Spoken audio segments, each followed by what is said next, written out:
தூத்துக்குடியில் கனிமொழியை எதிர்த்து போட்டியிடுவோருக்கு டெபாசிட் காலி என அமைச்சர் அனிதா ராதாகிருஷ்ணன் சூளுரைத்துள்ளார். மடிப்பிச்சே எங்கேயாவது உங்களுக்கு 5 கோடி ரூபாயை தருவதற்கான பணிகளை நாங்கள் செய்து தருவோம் என்ற உண்மையை சொல்லி நீங்களெல்லாம் ஆதரிப்பீர். சகோதரர் நவாஸ் கனிக்கு 7 சின்னத்திலே வாக்கை தாருங்கள். இந்திய கூட்டணி வெற்றி பெற வேண்டும். இந்திய கூட்டணி வெற்றி பெறுகின்ற போது மத்தியில் ஆட்சி இருக்கும்.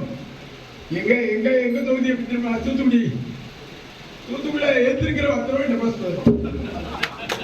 எங்க அம்மா கனிமொழியை ஏற்றி யாருனாலும் டெபாசிட் க்ளோஸ். இப்ப திருநெல்வேலியில எப்படி தெரியுமா, அவர் நாயந்தனுக்கு நீங்க கொஞ்சம் 1.5 லட்சம் ஓட்டு தான் கொடுத்தீங்க. அவர் ஏற்றிருக்கிற காங்கிரஸ் வேட்பாளர் ஏறக்குறைய 4 லட்சம் வாக்கு வித்தியாசத்தில் வெற்றி பெறுவார். அதை விட மாற்றம் இல்லை.